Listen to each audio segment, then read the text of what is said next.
কিতাবের উপরে ঈমান আনতে হবে। আল্লাহ তাআলা আসমানি কিতাব সমূহের উপরে যদি তুমি ঈমান আনতে পারো তাহলে তুমি ঈমানদার।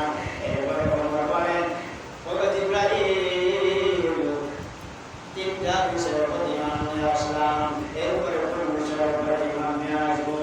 জিবরাইল ডাক দিয়ে বলেন এরপর তুমি রাসূলের প্রতি যদি তুমি ঈমান আনতে পারো, রাসূলের উপর যদি তুমি ঈমান প্রতিষ্ঠিত করতে পারো, রাসূলের আদর্শের উপর যদি তুমি অটল থাকতে পারো, আমি জিবরাইল ঘোষণা করে দিলাম তোমরা প্রকৃত মুমিনের অংশীদার হয়ে যাবে। তারপর আল্লাহ জিবরাইলের মাধ্যমে দুনিয়া প্রসার করে দিয়েছে। ঈমান ঈমান ছাড়া কোনো কথা নাই, ঈমান আনতেই হবে।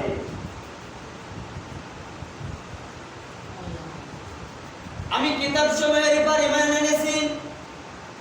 কিতাব কিতাব কাকে বলে? একটা যেমন বুখারী শরীফ, মুসলিম শরীফ, আবু দাউদ শরীফ, এগুলো বলে কিতাব। এদের কি বলে? কিতাব। হাদিস, যেগুলো হাদিস নিয়ে অধ্যুষিত করে কিতাব করা হয়। এই কিতাব যদি আপনি যদি কিতাবের উপর ঈমান আনতে পারেন, অবশ্যই কোরআনের উপর কি ঈমান আনতে হবে। আপনি কিতাবের উপর রাসূলের আদর্শের উপর ঈমান এনেছেন, আল্লাহর কথাকে আপনি গুরুত্ব দেন নাই, আপনার ঈমানের কোনো জোর নাই। বিশ্বাস করেন? কারণ কোরআন দিয়ে রাসূলের জীবন গঠিত হয়েছে, আল্লাহর বাণী দিয়ে রাসূলের জীবন গঠিত হয়েছে, প্রদর্শন হয়েছে। সেটা যদি আমি আপনি বাদ দিই তাহলে আমাদের এজন্য আল্লাহ তাআলা রাব্বুল আলামিন বলেন কিতাব সমূহের উপরে ঈমান আনার সাথে সাথে তুমি যদি কোরআনের সাথে কোরআনুল কারীমের উপরে ঈমান না আনতে পারো তাহলে মুমিন না। তাহলে কি না? মুমিন না। এজন্য আল্লাহ বলেন তুমি কিতাব সমূহের উপরে ঈমান এনেছো, সাথে সাথে তুমি আল কোরআনের উপরে তুমি ঈমান আনাকে বিশেষভাবে তুমি গুরুত্ব দিতে হবে। তার কথা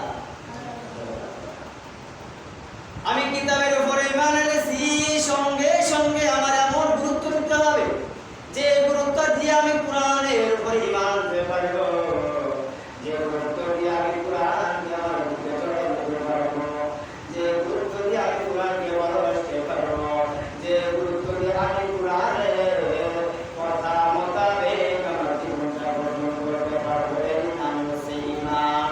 এর নাম কি? ঈমান। এজন্য আল্লাহ পাক রব্বুল আলামিন সূরা নিসার 136 নম্বর আয়াতে আল্লাহ পাক রব্বুল আলামিন স্পষ্ট ভাষায় বলার জন্য কঠোর ভাষায় আনান্তকে উত্তর দিয়ে আল্লাহ তাআলা রব্বুল আলামিন বলেন ইয়া আইয়ুহাল্লাযীনা আমানু বিল্লাহি ওয়া রাসূলিহি ইয়া আইয়ুহাল্লাযীনা আমানু আমিনু বিল্লাহি ওয়া রাসূলিহি ওয়াল কিতাবিল্লাযী নাযালা আলা রাসূলিহি ওয়াল কিতাবিল্লাযী আনজালা মিন ক্বাবল। তার কথা আল্লাহর কথা, কোরআনের যত বাণী আছে এই সমস্ত সব বাণী হলো আল্লাহর কথা। কার কথা? আল্লাহর কথা। কোরআনুল কারীমে 6663 নম্বর 66 আয়াত আছে।